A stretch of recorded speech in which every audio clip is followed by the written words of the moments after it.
Welcome. It's just gone 7 p.m. Eastern Standard Time, Wednesday, 3rd of April, and you are watching episode 127 of Regional Wrap.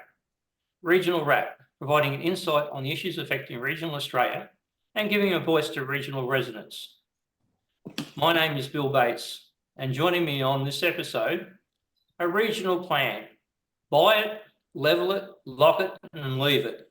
Are my guests Tony Rayner, Mayor of Longreach, Shire, and James Evert of Evert Opals. Tony was re-elected as the Longreach Shire Mayor in last month's LGA elections. He had previously served as a councillor. He is a proud local, having completed his primary and secondary education in Longreach before completing his tertiary qualifications at the University of Queensland. Tony was a senior executive within the Queensland government, serving in roles such as Executive Director for the Australian Agricultural Colleges, Assistant Director General Department, Primary Industries, Executive Director of Employment and Economic Development, and Regional Director roles over a 30-year period. James is a second-generation opal miner, born in Winton and still resides there. He has had more than 40 years' experience mining opals in the Winton district and has developed a vertical integrated business encompassing exploration, mining, grading, cutting, polishing, marketing, and retailing opals. Prior to COVID, the family business, Evert Fine Jewellery, operated 6 retail outlets and now maintains one at Port Douglas and is about to open an outlet in Winton. James has promoted Australia's gem at trade shows across the globe. James has been the past president of the Queensland Boulder Opal Association, the main representative body for small-scale opal miners. He is a passionate advocate of opal industry, private enterprise, small business, and Western Queensland regional communities. Welcome, Tony and James. Thanks very much, Bill. Thank you. Thanks, Bill. If I can start with you, Tony, you've recently been re-elected. So have you got most of your team back, and how's the Shire looking for the next 4 years going forward? Thanks, Bill. Yeah, no, we've been fortunate to have 4 of our existing councillors come back on, which is good. They have a variety of experience, and we have 2 new councillors, which is a nice turnover. And it'll be another busy term the next 4 years as we deal with the usual challenges and then some of those that come in from left field. But we're off to a good start with a pretty reasonable season, and we're waiting patiently for the tourism sector to kick into gear. And very interested in this discussion on all things national parks and the opal industry as well. Thanks very much. Just touching there, you were schooled in Longreach before you went to the big city. Yep. How many families, as a sort of percentage, are intergenerational people of Longreach, and how many are sort of percentage-wise people who say come in the last 30 or 40 years? Yeah, well, that's interesting data. Longreach is a big service centre, so we have a very high population of transient public servants that come through, a lot of young graduates. And then sitting there in the communities like Longreach and Isisford and Yarrika and Ilfracombe are the families, the 3rd, 4th, 5th generation families. They're the ones that tend to stay as they work in the various sectors of either agriculture or tourism or a bit of processing or manufacturing. The public servants that come in, some stay for a short time and others stay for a very long time. So we have a good mix of skills and people that live and work in the region. Thank you. Thanks, sir.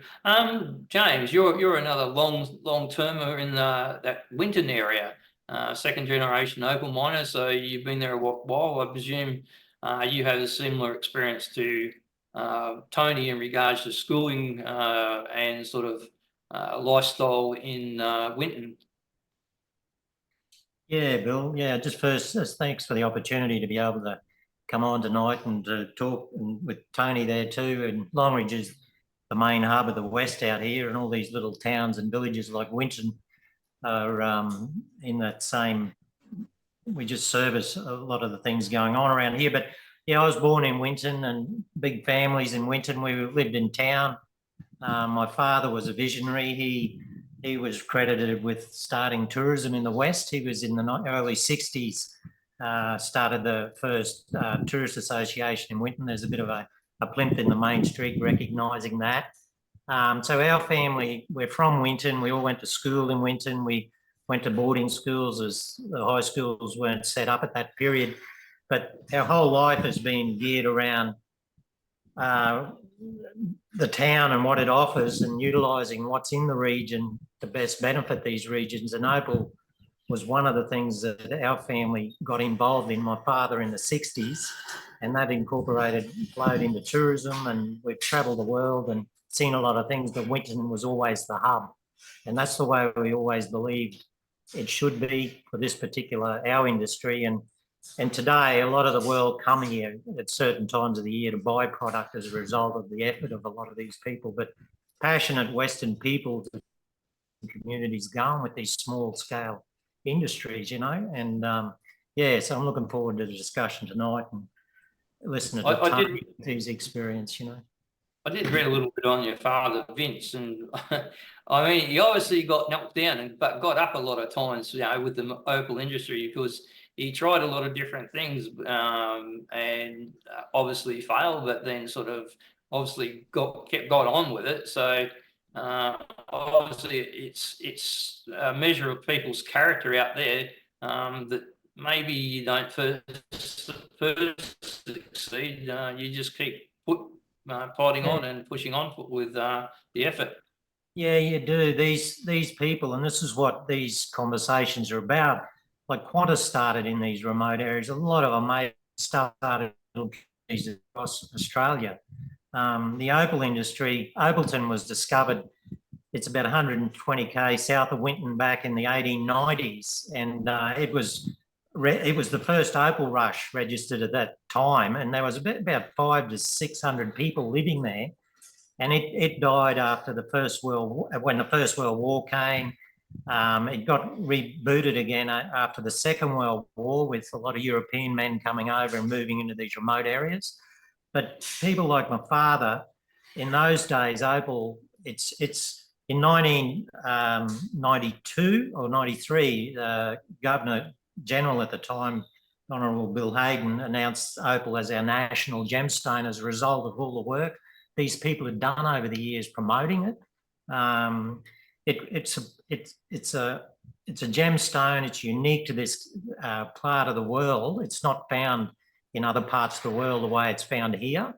So it's this unique thing that happened here, and that's where people like my father, and there's 10 in our family, and there's about 8 of us we've all had it pass. I used to be an electrician. We did other things, but we got caught up in this particular project. But it all comes out of Winton and Longreach and Blackall and Barkey. There's people, Quilpie, that are all connected to the opal industry. So it wasn't an easy road, but our local, in Winton here now, there's over 25 houses, people living in town here that are directly related to opal. The good thing in Winton is we're a diverse little town, and opal's just part of it. We're not like Lightning Ridge or Cooper Pedy, where those whole communities are built on opal mining, you know, alone, but we're just part of the community. And it's thanks to a lot of people, but my father was one of them that kept pushing around the world with Austrade and everybody promoting the product.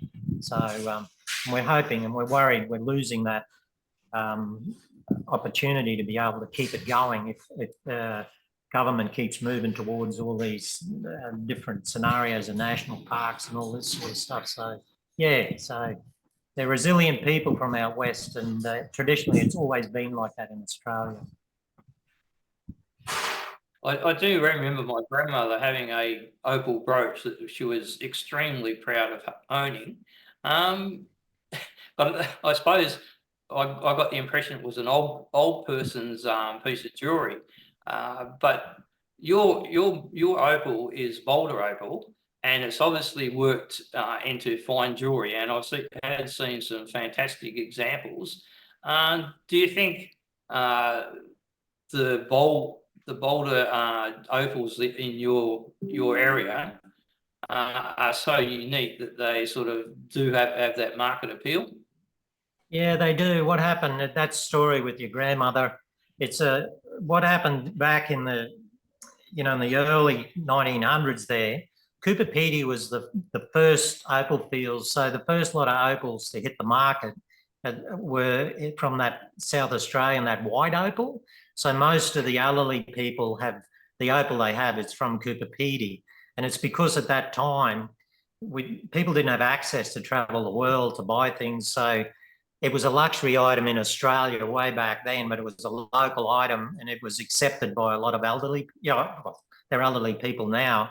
And we always encourage those opals to get them redesigned into the modern designs. But the boulder opal, the way it forms in these rocks and just whatever happened out here those millions of years ago, and that's why dinosaurs, and it was just a unique set of environmental environment that allowed all this to happen. But it is a beautiful opal and it's very modern. The Europeans and mainly Europeans and Americans like it most because it's a free-form type opal. The black opal at Lightning Ridge is it's still the same structure, but it's formed like black opal's just formed in a clay where boulder opal's embedded on rock. So the rock gets sculptured into the opal, where the black opal's more the Japanese, the Asian people seem to like it more, but ours is more European and Australians. Australians are buying and accepting opal more now. They're starting to realise what we have. It's like everything when it's on your doorstep. You don't think it's precious or rare, but it is. It is really rare and precious. And that's why in Australia, and we went to Cairns, the big inlets from everyone coming overseas, Cairns and Sydney, like in the 90s and 2000s, there were 30 shops in Abbott Street, like from Cairns. And it was a hype and everybody was doing well, but opal was one of those things that everyone from around the world could buy and it'd last 100 years. And because it's synonymous with Australia, they would come into these areas, do all the tourist things and then buy their precious opal and then take it home, and it's still the same, only the dynamics of the way tourism is working and shifting and places like Cairns have been so heavily affected with after COVID. It's the whole selling side of it is changing. The internet's changing that, the way people are marketing. But we've got this vision where we've got a store that we should open at the end of this month in Winton. It's a really nice shop. We can see Winton being like Broome, where everyone goes to Broome to buy their pearls, or when they go to Broome, usually if they're going to buy pearls, they love buying it in Broome. So we've got 5 opal shops now in Winton. And we're just part of the service to the west, through people coming in the Longreach, Barkey. It's just going to be one of those things in Winton that we can see with our experience of coming home. And my father had a shop here back in the 60s and 70s, but we're coming back to add to the experience in Winton. So, but it's a unique gemstone, really unique. Okay then. The reason I called you both, I did call Gavin Bassett, the mayor of Winton originally, but he passed me on to James, thankfully. Was the Queensland government purchased 2 Western cattle stations, Tonkoro Station near Longreach and Melrose Station near Winton, totaling some 200,000 hectares of land to be added to the protected areas estate. Now, that's sort of concerning in regards to the original sort of overlay of the proposal was that those properties would be bought, destocked, the infrastructure that had been built up over the years, like the watering points, the outbuildings and that, and fences, would be removed and the land would go back to nature. And this seems to be a fairly big characteristic of the governments at the moment, in that they are prepared to add more and more land to the safer protected parks and they also work with conservation groups to help purchase land and then lock it up. But one of the issues with this is once you start taking productive properties out of the system and there's nothing there but vacant land and the natural environment, there's no people there, there's no production going on, therefore there's no services needed. You don't need to provide food to those people who are there before, fuel, you don't need to provide maintenance. Those people aren't spending your money in your economy, and that poses a real threat to the viability of small outback communities and other regional communities long term.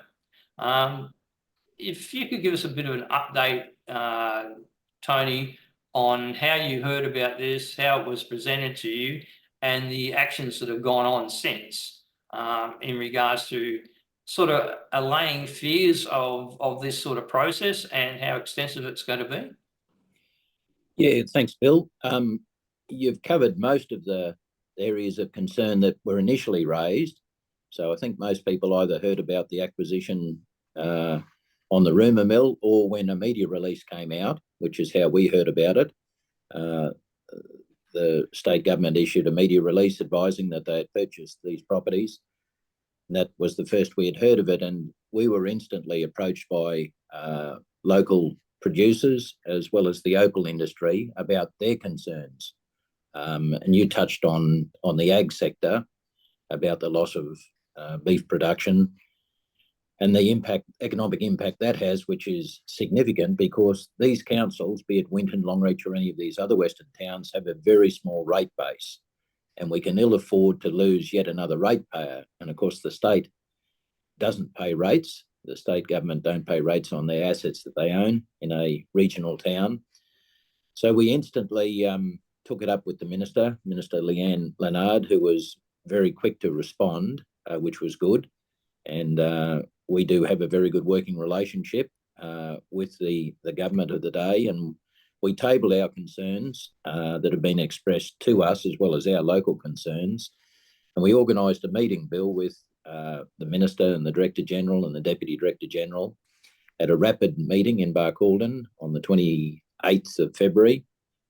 Two of them zoomed in like we are tonight, and the other two were there in person.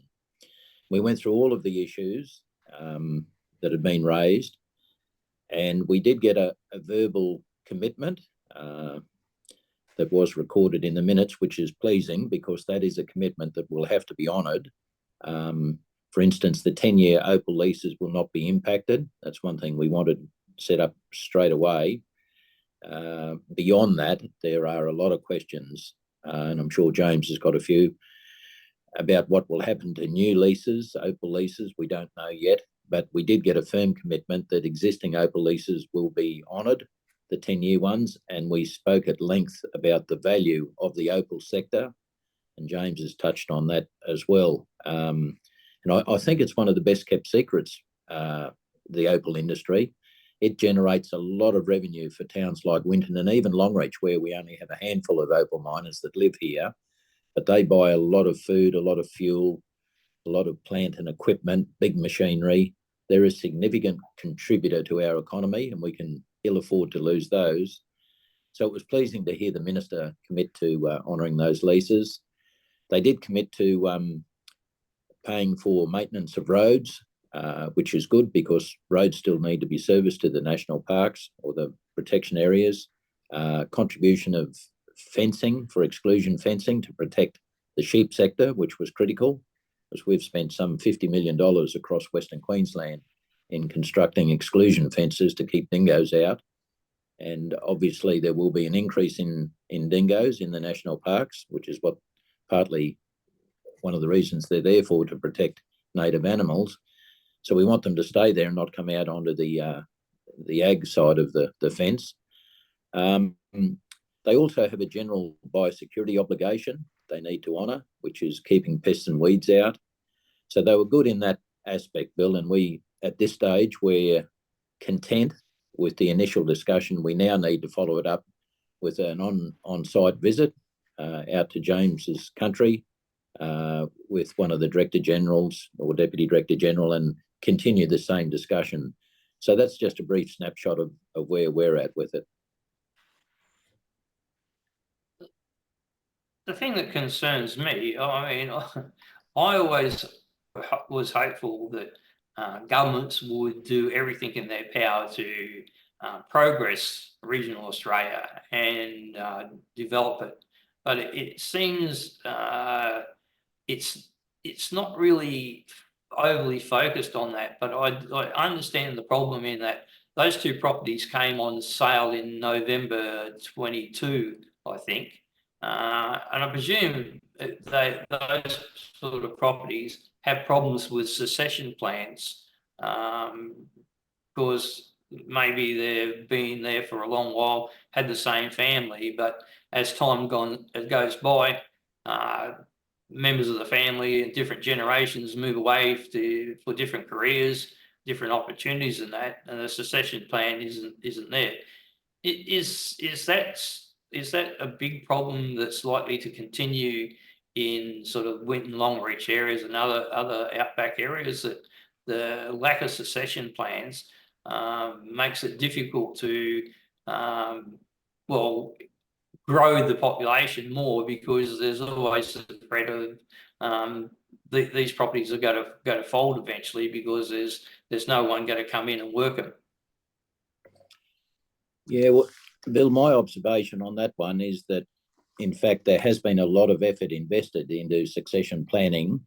In isolated instances, it remains a challenge, but in general, succession planning has probably changed a lot over the last couple of decades compared to what it was, where it was nearly a taboo subject to talk about amongst families. I suppose the other aspect is we're probably seeing family size operations get bigger in the ag side, so the family owned properties become bigger, and as do the company properties, and with that you lose those families on the traditional smaller family operations, and that's just scale of economy, I suppose. In terms of viability and profitability, you can look after 100,000 acres now with 2 people, whereas before it sustained 6 to 10 workers, and that's just the changing landscape of the ag sector, technology and the cost of running a property. But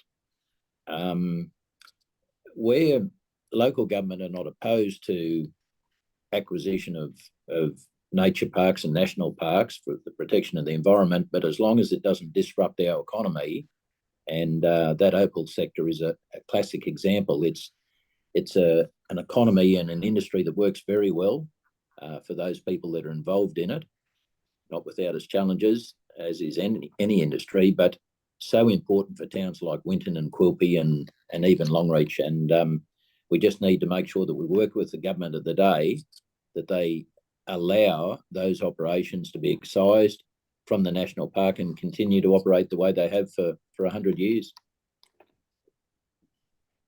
I'll turn over to you now, James. I've noticed, especially in Victoria, and that they've put in a lot of protection, even in their state parks and the national parks, or state forests and national parks, to the extent where people going there, they're not allowed to climb on rocks. They're not allowed to kick a stone or throw a stone into the water. Not allowed to remove anything. So it's quite restrictive. Are you, regardless of the assurances you've been given, do you sort of still fear that there may be additional restrictions as time goes by? And what does your industry need as a guarantee to continue? Yeah, thanks, Bill. Yeah, we're really concerned because what's happened with these acquisitions of these properties is there's also other properties in the locally in the grapevine that we feel may end up in this portfolio. And if one property in particular that's next door to Melrose is, well, it takes in probably 90% of the opal activity in this Winton mining district. That's where that activity's been there for well over 100 years. It's contained and it's very identifiable. It's easy to follow. The mining legislation we have to follow to get a mining claim, and the rules that we have to abide by, it's tremendous. Like, we have a lot of rules that we've got to stick to get onto that claim and start digging. Just to get a grant, we've got, we've got government legislation. We work with the property owners. We got native title.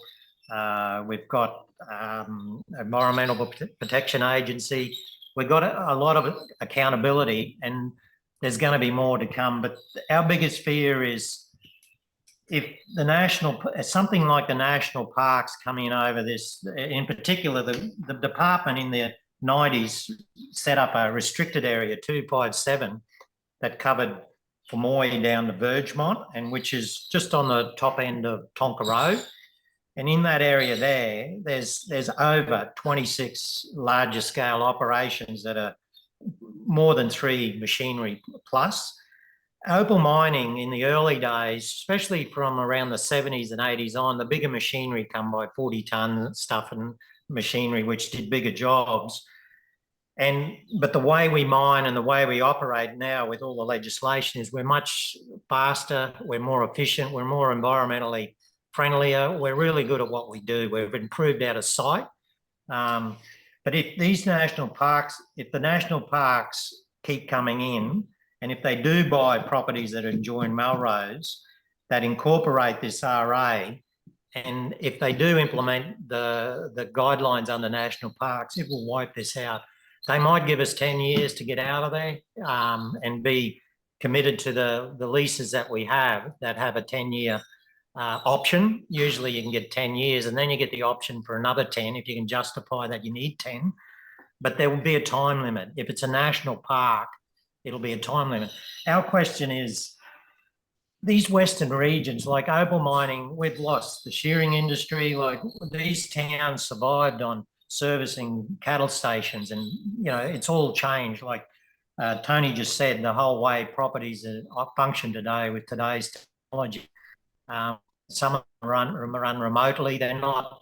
People don't live in these towns like they used to. They don't have crews of 5, 10, 15 men living there, and people living there, or families. The shearing industry in Winton in the 80s, there would have been 5 crews here with 10 or 15 men in a crew, all coming in and out of Winton, living here. That's all gone. There's still small scale operation, but very small. Winton's been saved by the opal industry's built. It's just finally finding its feet. We're just finally getting our shops, we're getting investment in the town, people buying these houses and living here, and industries coming through here, fuel, and we're just a service. We're a service to all these people pouring in through Longreach in the airports, coming in for the age of dinosaurs. We're an industry, but we're also a service. And instead of going to Cairns and Sydney, we want to do it here. But we're, with the national parks, and I'm not up with who they are, how they operate, but what we're seeing at properties like Bladensburg, just out of Winton, which became a national park, I think it was in the early 90s, you just can't go. You can go there on the specialised tracks, but national parks are a whole new thing that it will eliminate us. It will just send us out of there, and they might give us 10 years, but we're trying to think of the future of these towns to keep going. We just can't be propped up by government services. We want people living here. We want young families to come here and live. And if industries like this are here, it gives that chance for these towns to survive. Winton's lucky that we do get this replacement industry come in. We lost all the shearing and that, and we're built up. There is, like Longreach has quite a few mining people there, Barkey, Blackall, Quilpie. We're really frightened, and we know Melrose and Tonkoroo sold, but in the local knowledge, we hear things where we feel this bigger area is going to go, and if it goes, we've got real problems. They might give us 10-year leeway, but we've got problems for the future, and the future of these communities. It's people just leave, and it's really sad, and it's not right, Yeah. the other thing for you, Tony, is if places like Winton wilt because the opal mining is shut down, that actually impacts on you because you're the bigger town, you're providing services obviously through. And not only that, well, there's communities beyond Winton will also sort of suffer. So it's in everyone's best interest that at least what you've got survives and improves. Is there any sort of overlay that can go over this area that can sort of keep it separated from a national park or that, or is it sort of it's this or nothing? No, you're right, Bill. And James has sort of touched on it as well. This needs to be a brand new pilot test case for the state of how a national park can live in harmony with economic productivity. Because if we don't do it that way, it will be a barren wasteland. We all know that. Those of us that live out here, if it's not supported by strong economies, it simply won't function. So, and that's why Rapid in particular met with the minister so quickly to start this conversation around how can we manage this so that we address all of the needs of the businesses that potentially are impacted. So there's a 2-year transition before the contract is finalised in terms of those two properties that have been mentioned. So that'll give us ample time, we believe, to negotiate with the state, whether Labor stay in beyond October or whether there's a new government. But either way, we'll be working with the government of the day to make sure that those opal leases are extended through excising those areas and having their own lease separate to the national park. And we believe that can be done quite effectively. The initial conversations we've had are quite positive. We didn't get pushback at all. And we just need to get the senior bureaucrats up to Winton, out there to James's country, and have this same conversation on the ground so they can see it in person and get a real feel for it and appreciation of the contribution it makes. I suppose the interesting thing about the opals is that it's already in a defined area. It's not as though you can sort of keep going off and exploring new places because it just won't be there anyway. So is that the case, that it's where it is now is exactly all you got in that and that's the defined area for you? And how many years do you think of productivity is there for the future, James? Yeah, Bill, it's what it is you got to remember, like Opalton was a rush. So you're talking 1893 or 4. All of those old timers back in the 1800s, and we're still doing it today.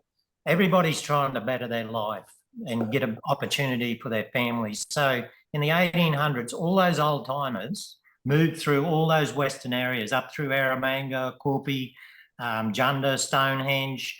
And they all, I've spent a couple of years ago, I went in on an exploration project into a new area and drilled 5,500 drill holes. But the thing with that area was wherever I went and thought I was worth a drill, there were old timer scratchings there. The old timers were everywhere. Now they gathered up at Opalton. The congregate, after all that years of moving through the bush, trying to better their lives back in the 1800s, and we're all still doing it today. We're trying to improve and create a business for our families. They all got to Opalton because that was the best opportunity. That Opalton area and south of there, from what we're seeing from now with the history through all the new GPSs and Google Maps, we see a lot more, we're a lot more efficient.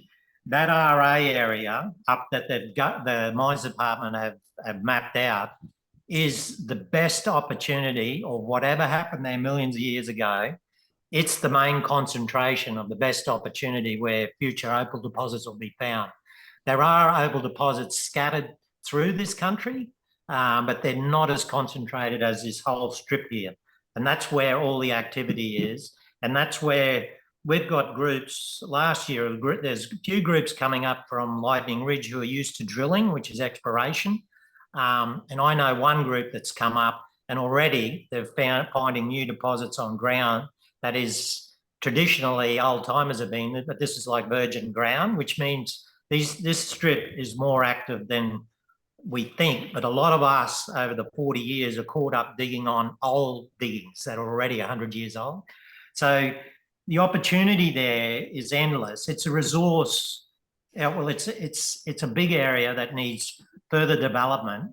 And if it could be secured, and even what Tony was saying with a whole new set of rules working with national parks, it's like localised councils, if specific areas, if they can take control of it nearly. This is just, I don't know how it works. I'm not in that world, but it's to trying to save these regions. And the best people to save those regions are local people that understand how it works, not bureaucracy down in the cities that are just drawing lines on maps and feeling good that they've secured 10 million acres somewhere on the big scale. It's local people that understand this. So I'd love to see some way that with these new rules that there's some sort of accountability or an eye on it from a local council angle that we can work within the local area to make it sure that it happens. The age of dinosaurs, when you talk of regions, Richmond, Hunton, Arramanga, Julia Creek, it's dinosaur country out here. Winton, the age of dinosaurs is an amazing project. It may end up the home of it, but we need all of those areas functioning, and Opal's the same. We need everything working in these western regions to give them a chance to survive. And this Opal here is, it's got a huge potential and future. So we need it. We need a new system to give us some sort of security that it's going to have legs that'll keep running, not, past 10 years, So, yeah. How many square kilometres are we sort of talking about in the scale of things? And what do you think the reserve is, 10 years, 50 years, or 100 years of reserves?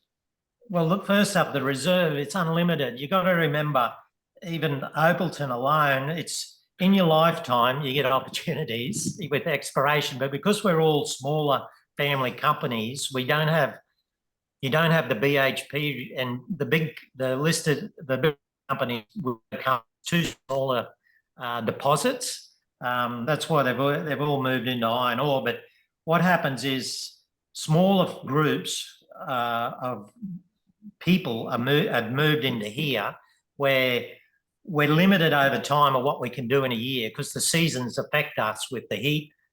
You probably get 7 to 8 months a year, and then it just gets too hot in November, December, January, February. So your time's limited on how much ground you can cover. The resource, it could be there for hundreds of years. Like my 40 years there's so many places I'd love to drill, but we've got to stay focused on our best chance. And so you get locked into your best chance, and you get a year by year goes past and you don't get to finish that job. That area there, the RA, that area alone, that starts at Pamoy and goes down the bottom of Vergemont. It's I don't know the exact hectares, but it's an area that's probably 70k long by average 40k wide, and it's just a big chunk of area there that's where all the activity is at the moment, or the bulk of the activity. So it's got an unlimited reserve because it just hasn't been explored properly.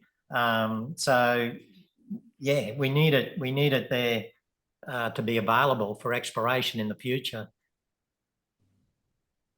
I'll just share a screen for the moment and sort of give people an idea where you're talking about.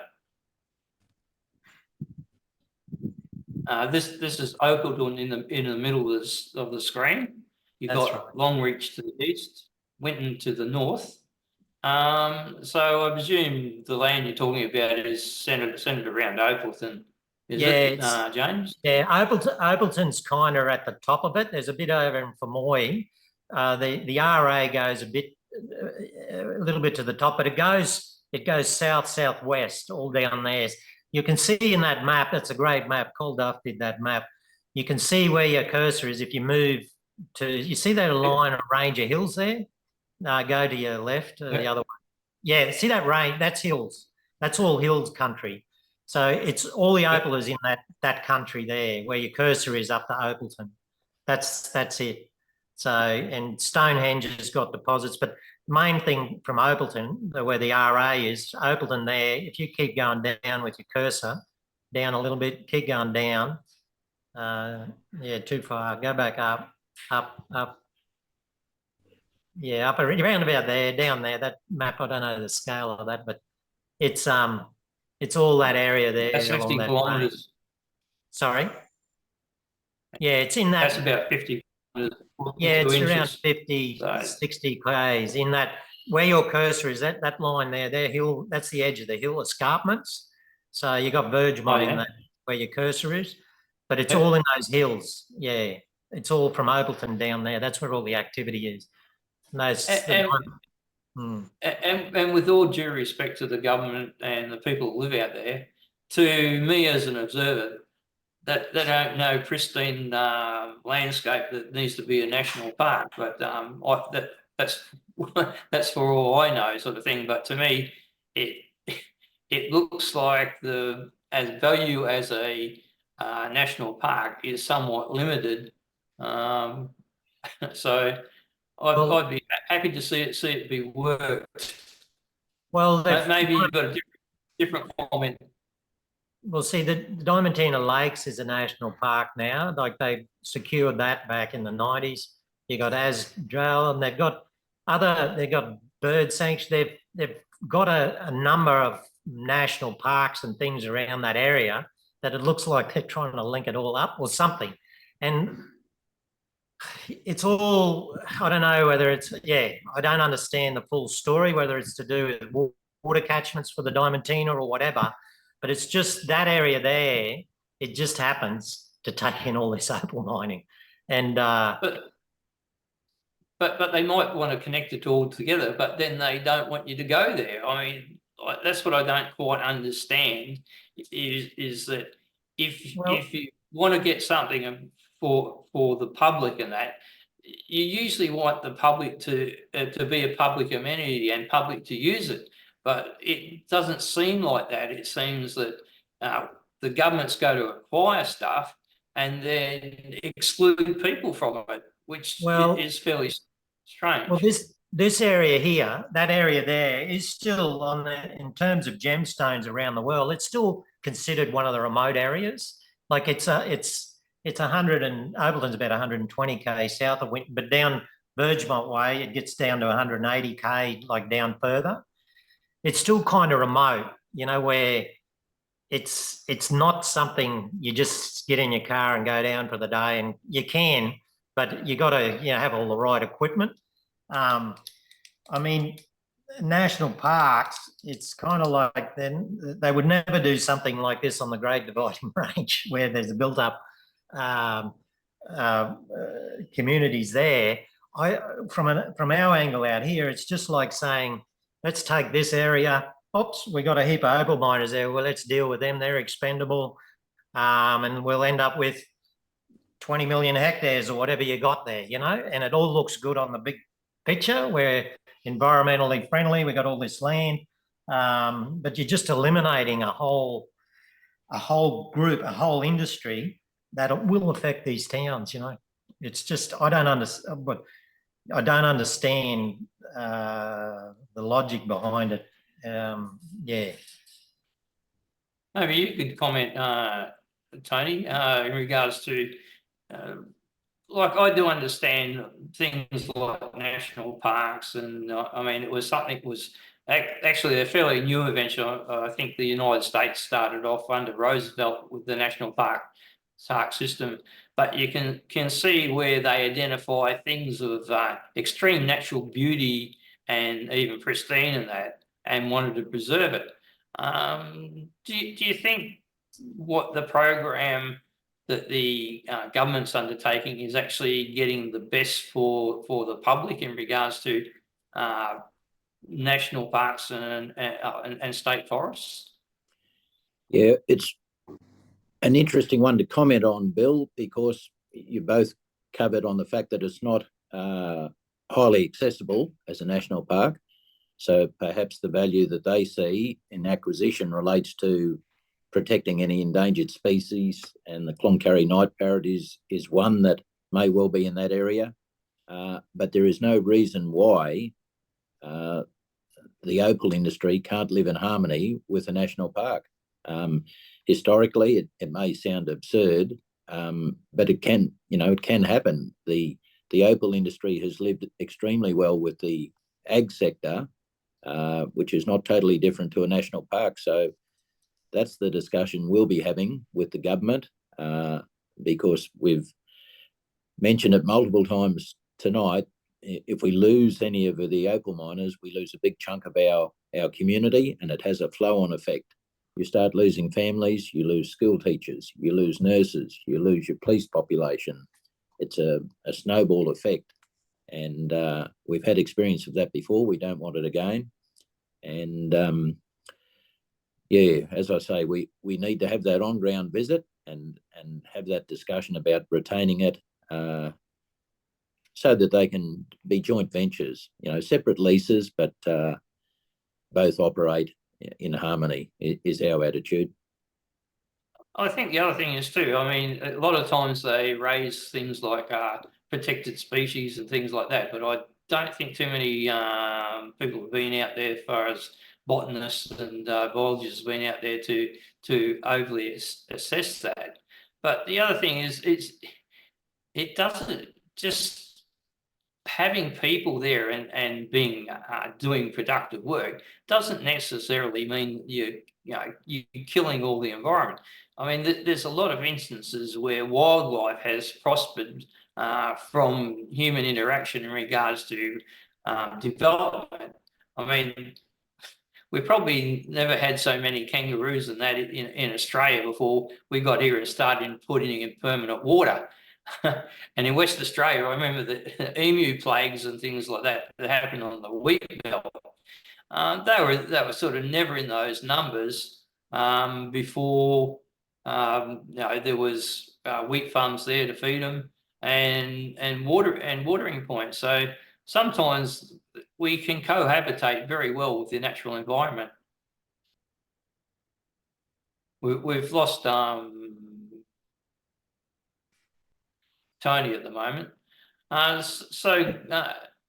James. Yeah, no. Do you see yourselves as a threat to the natural environment and the native animal species there, or No, Bill. What it is in terms of the word mining. When you mention the word mining, everyone in the environmental sector, they light up. We don't use water in our process. We don't use chemicals. We're looking for a rock in a bed of sandstone. The topsoil down there is very minimal. It's really marginal country. So it's just big compressed sandstone blocks down there. That's the structure of it. What happens with us is with our improvement of mining is we do a lot of drilling. So you're not a 9-inch hole. You go down and get information. And when you decide to dig, you're going down in and you might find a rock. You pull the rock out, you put the dirt back. And what happens is with our setup is once you break that sandstone, it's such a hard country, it allows moisture to get in. And sandstone's porous, so the moisture just travels. It'll get in, it doesn't pool, it'll get into the old diggings, and then all of a sudden all the growth starts. The native, whatever seeds that are in that area will blow and come into the old diggings and start a whole new process of plant growth. Environmental people will say, well, it's not meant to be trees there around old diggings. You can't sort of win. But in terms of wildlife, we just need to go to a site. We have heaps of paperwork involved to get to that site with clearing roads, or if we do get roads, or we try and use old roads, and we specifically go there and we just look for opal and rocks. And when we dig the hole, we find the rocks, we take it out and we put all the soil back. So in terms of fauna, animals, there's no we don't interact with any of that. So we see it wherever old mines are, there's a lot of native plants from that area will grow there because we broke up that sandstone. So we see it as, yeah, we don't see it as a major issue in terms of. No, there's a mutual benefit in reality. But that's something people in the cities will never sort of understand. They just equate human activity in natural environment as disruptive, and detrimental. But that's not necessarily the case, of course. And especially over generations, we've learned to manage the land a lot better than we did before. Well, we're learning all the time, Bill, and you're doing it up, there's a lot of issues up at, on the reef, up at Cairns, and I mean, we're learning all the time. And I mean, is the answer just to draw a line and say, that's it? It's kind of like, I don't think that's the answer. What do we do with everything? Every time are we all going to live in a virtual reality world with AI and sit at home and visualize the Stockman's Hall of Fame at home, or visualize an opal mine? I mean, where does it draw the line? It's kind of you still got to be able to get out there and develop rules and things that can work and coexist with whatever the issue is, rather than just saying that's it, you're gone. And if it's not this, it'll be something else. If they do it to this, it's something else down the track. And that's, whether it's, you're seeing it, Cairns is going through a big transition with all of this, and it's really tough. So. Yeah, well, Tony's just trying to get back into the conversation now. Yeah. But you are right in regards to, there seems to be a mentality in the big cities that they can effectively draw a line across the state and say, well, that's just reserved for nature and humans aren't welcome there. So it is sort of a bit of an issue in regards to the mindset. And I'm not sure how we change that mindset to hold back the tide that seems to be going on, that seems to want to stop development or put more land into reserves. But we actually need to start thinking, well, you actually need to develop this place and allow populations to grow and be a benefit to the whole state. But I'm not sure how we're going to, other than sort of dragging people up from Brisbane, the powers that be, on a more regular basis and get them invested themselves in the regions. Well, they've got to recognise the importance of these little industries to these regions. And it's kind of, I don't understand this world, but I was told the other day, some, companies like Qantas, they've bought properties in areas just offset carbon credits. I don't know how that works, but it's kind of like this paper thing going on with the environment, that if you buy that, you get greenie points for that or points for that. But these properties just get shut down because they're not into running properties. They need to look at, I mean, if national parks can't change the way they do things moving forward, and this is in concrete and sand, this is the way it's going to be, and it's going to be like this for the next 100 years, these areas, they will keep wiping them out and wiping everyone out who's in them. And they won't do this down the coast or where these built up areas are, where there's some potentially there's some beautiful things, areas down there that could do with saving. So I just don't, I don't know. The national parks, if this comes into being in this particular area, it is a chance for a whole new model to look at it, how to look at this, and how to deal with it, rather than just drawing that line in the sand and just saying, these people are expendable. Just let's get rid of them. Well, let's just all visit. Well, we do. I mean, imagine. Bill, sorry, Yep. Tony had a power outage and he won't be back in. Okay then, no worries. Tough. Thanks for that. that's the vagaries of living in outback Australia, losing your power. Yeah. No, it's, Just on a note there, we see things like immigration. We've just had 125,000 people come into Australia in January alone, and over 500,000 people last year. Now, obviously, they're going to go into the major cities in the first instance, but it puts the pressure on those cities, and they don't seem to have too many problems in bulldozing a lot of land to make way for housing estates and that.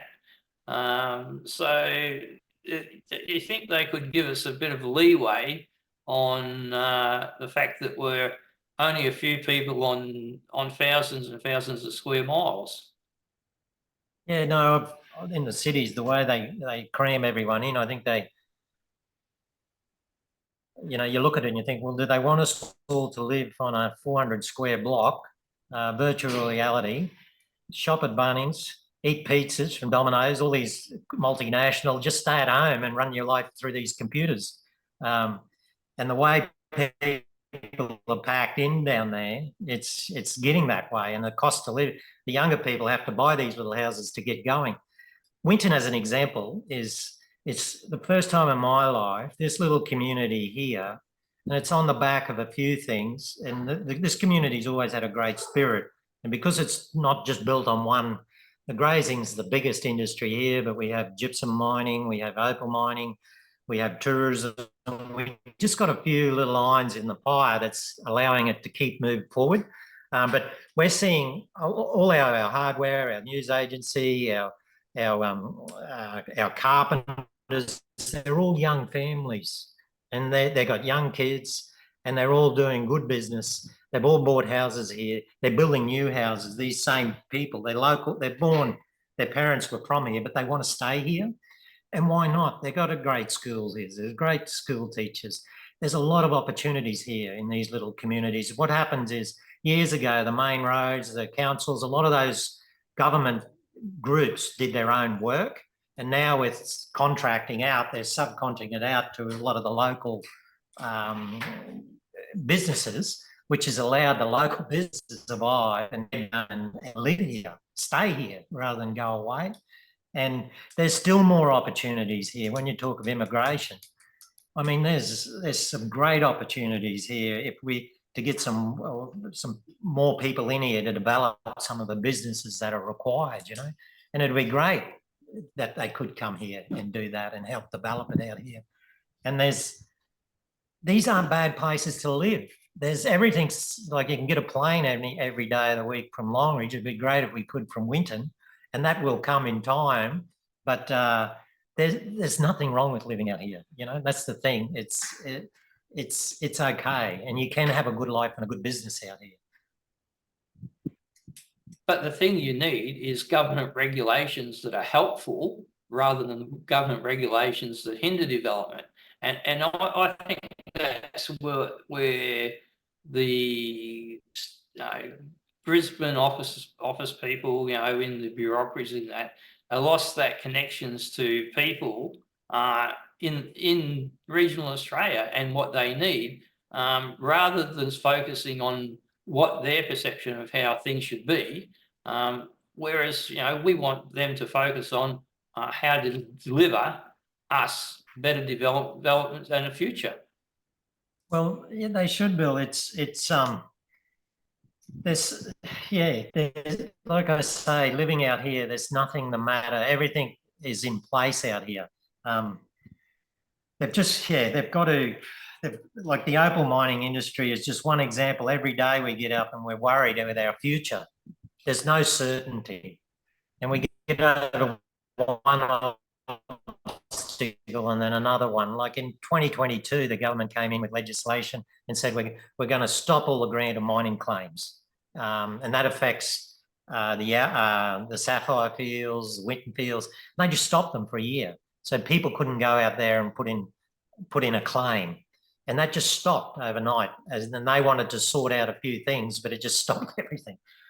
So we get if I get over that, that's still in play, and then this comes up, and then we just like for us to go and invest in equipment and houses and shops and the uncertainty. It's just a roller coaster ride of just get some certainty here to allow these industries that are just part of these Western communities, and not just Winton, this overflows all through these Western regions, like we've said, down Corby and Yower, just get some certainty, you know, and this caters for a lot of people and a lot of communities, rather than having this turmoil. We'll get over this. If we do get over this, if we don't get over this national park concept, it'll destroy it. It'll just finish it. And you just draw a line through and it's done.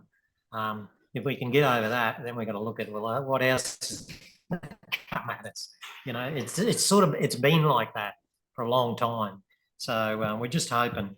We're hoping with time, and like Tony said, could be an opportunity for a whole new phase of coming up with some ideas, not just to draw lines in these sort of industries and just write them off and coexist with national parks under a management system that could be managed from the local councils, who are people that understand these regions and understand you can't hide anymore through Google. You can't. The rules are there, and we follow the rules. So it's kind of like we can be policed. Everything is watched and followed. You can't just run a riot down there. So it can be managed, and it could be managed at a local level, working with these groups if that's the way it unfolds, you know. So, but don't just draw lines, and next thing they'll say you can't dig up dinosaur bones, or you can't drive down that road. You know, you just don't know the way it's unfolding, you know. So yeah, and it's a worry when you're trying to develop businesses a better life, you know. Well, it's a worry for the actual very existence of communities and whole communities, and communities shouldn't have to worry about. They shouldn't have to worry about a government that seems to favour actions that make them die and wither. They should be helping communities grow prosperous and larger and progress. Well, that's my version of what the government should be doing, but they seem to be throwing all these roadblocks in the way all the time. Well, I think if this acquisition out here didn't have this opal industry sitting smack bang in the middle, it had quietly just would have went through, you know. And I pick up that this is happening along the coast in different areas. Basically, whatever this group is, they got a lot of money to spend, and the way you spend it is, I don't know how these areas, whether it's just what do you got for sale? Oh, we got these properties, let's grab. And I don't know the rhyme or the reason behind the actual strategic purchase. This particular potential purchase, if it continues down here, it just incorporates this whole field. So I just don't know. I don't know whether it's you sit at world environmental meetings and you can say, oh, we've just acquired 20 million acres in Australia and you get brownie points or something for it. I don't know. You know, I don't know how it works that well, but I don't know how these particular areas are pinpointed, how they're identified as substantial. So I just don't know. But this particular one down here, if it goes ahead, absolute disaster for these Western regions, you know. And these Western regions work so hard.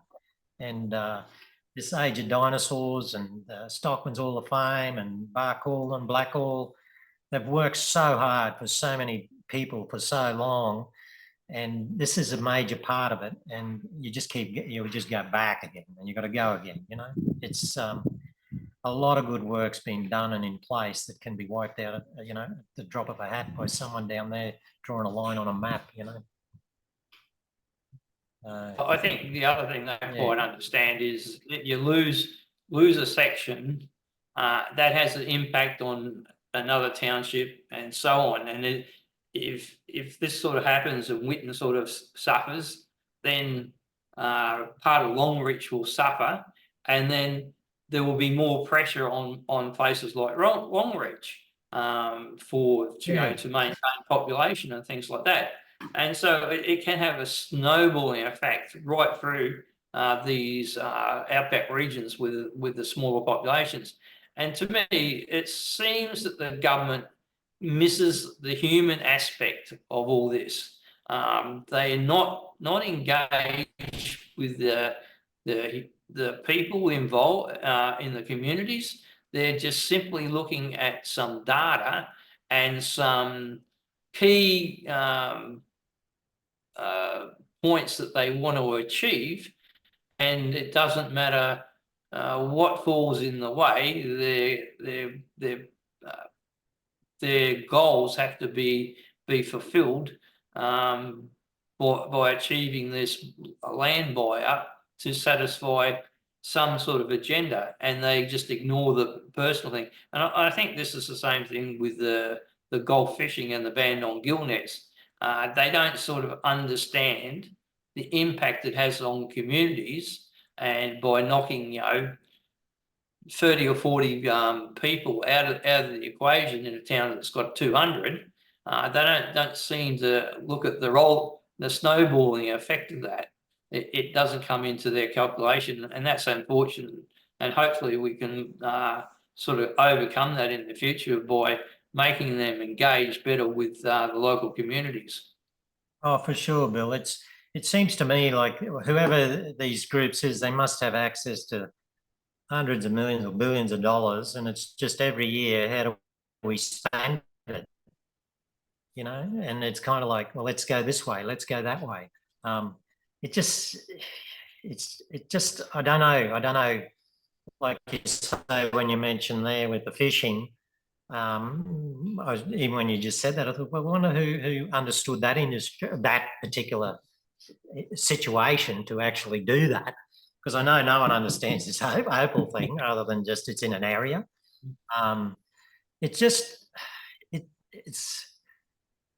The West needs, we all need to work. We're a region. We're not, Longreach has always been the main government hub of this central western region. And that's where the aid college used to be, the flying doctor, the distant ed. I think it's a training school with a hospital now. It's the hub of the conduit of the West. All our like places like Winton are towns that have a huge history and an amazing history. We're like villages on that. Longreach needs us. We need Longreach. We need Barkey. We need Blackrock. We need Winton to survive. None of us are strong enough on our own to survive. You need it all working together. And every little thing that drops out, like when we lose a family out of here that might be a good welder or a good builder, our town is devastating, because we've lost a family, and their contribution was enormous. So I think the local councils are the people who are from here, and they understand that, but they're the ones who have got the lobbying ability and the knowledge to actually sit at a table with these people making these major decisions to help influence them to come up with the right decisions that are best suited to keep these communities alive. Don't get rid of them, We still got a major part to play.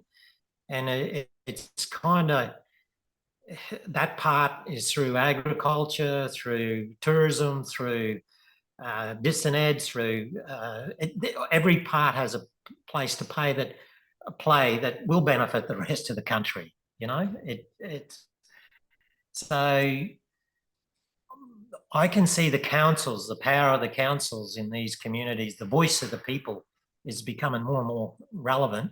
It always has been, but the speed of bureaucracy that's hitting these industries, not just everything, is those voices have to be able to be switched on and heard more and be taken seriously at these tables where these big decisions are getting made.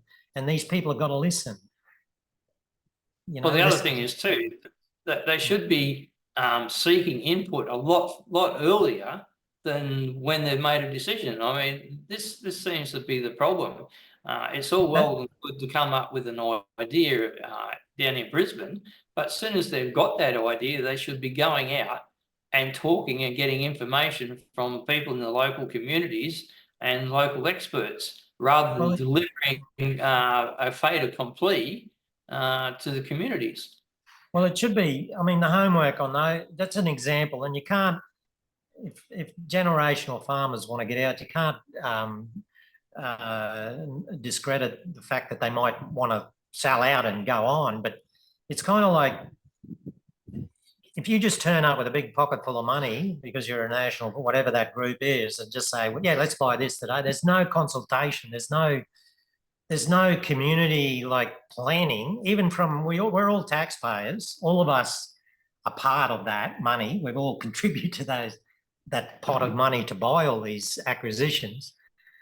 There's no planning to say there's a 2-year process of looking at purchasing this. There's no input from anybody or discussion with councils or anything. It's just, you just walk in. By the look of it, you just walk in with minimal notice. What do you got to buy? What do you got to buy? And, oh, here's one. Bang, you grab it. Oh, let's turn it into a national park. That's what it looks like. There's no consultation. That's what it looks like. And it's kind of like, they have a grand plan that we're not 100% sure of. That's the problem. But we've gone over the hour on that, so we'll just wind it up here. But if you could just give us a bit of an idea about the opals and that, and the sort of the value they bring to the local community in tourist dollars and general employment, and also just putting Winton on the map, which is always important. Well, we had, Bill, back in 2022, we had to do a submission when I was selling it before about those mining claims. In that, we did a lot of research, and that submission is on record there with the mines department. But just in Winton alone, in 2022 there were 4 opal stores. There's 5 now, but there were 26 larger mining operations, 11 medium.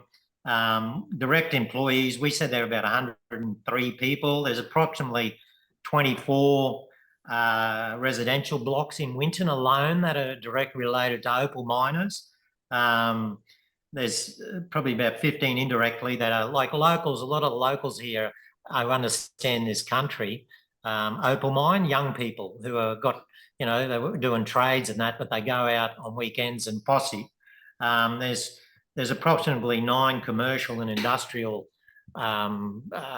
buildings here that are related directly to opal.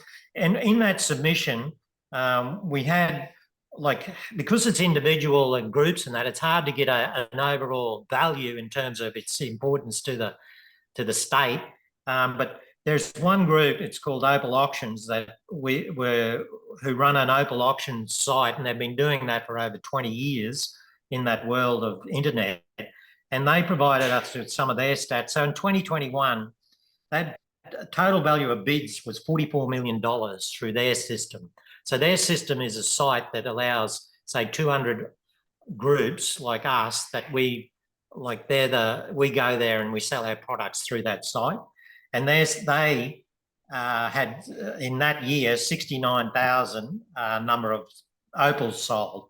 So the value, the rarer it is, the more value it is.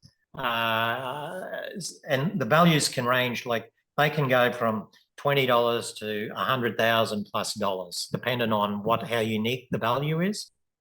But that opal auction site was one real example of one group that was total value of all the bids was 44 million.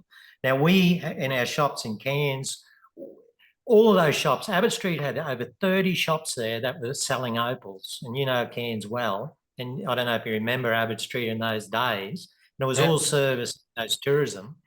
And all of those shops were turning over millions of dollars. And our group alone at that point had 25 to 30 employees in those 6 shops. And it was all part of servicing the experience of visitors coming into the country. All that money went back into Cairns. All of this money from, in Winton alone, those 103 that are direct employees, and all of that's going back into the town. Things like the Opal Hunters, which was a series that was developed in terms of entertainment. That's been a huge success all over the world, with over 100 million viewers worldwide. It's been the biggest thing. As people who watch that see the humour, it looks humorous, but it's real. Those people are real, but in terms of putting it on TV, it can be humorous, but it's had a huge impact on the interest and awareness of opal in this country, across the whole country. So in terms of value, it's worth millions of dollars to the state, across Australia, Sydney, Melbourne, all that. The Opal family as a group is worth a lot of money to the country. So it's really important. It's really important to keep it going here and across the whole country. So it's... Well, you need it to sustain the region, basically. Anyway, that's the most important thing. Yeah. And that should be a priority of government, to make sure communities are sustained. Yeah, for sure, Bill. And that's the priority with this. And if this goes, that flow-on effect to all of these groups, that's what's happened in Cairns. It struggled when COVID hit. All those shops disappeared. If you go down that same Evert Street today, it's really sad, and for all those people that are in private enterprise that crank up again, it's hard to get it back, and you may never get it back. So if you wipe this section out, the boulder opal fields up here, it's going to wipe out a major section of our industry that you'll never get back. And is that what it's all about? And the community, it'll wipe out it wipes out this community. We all just pack up and go, which is, it's just not right. So I'm hoping the councils, if they're our represented voice, and I know they are aware of this, and it's part of the issues, along with the grazing and the effects of these properties, with the flow-on effects to neighbouring properties. They're aware of it, and I just hope that their voice is heard in these bigger round tables down south. So yeah. Okay then. Thanks very much. If you just stay on the line, James, I'll just introduce next week's show and have a quick chat offline. Thanks, Bill. And thanks very much thanks for the opportunity to talk, and it was great talking to Tony there too. Okay then, thanks very much. If you enjoyed the show, please like, share and subscribe to our Facebook page. You can also subscribe to our YouTube channel. Join us next week. We'll be talking to Ray Tobler, and he'll be talking about the human impact on Australia and back before the Ice Age, and the migration of the first peoples across the continent. So please join us then. Thank you.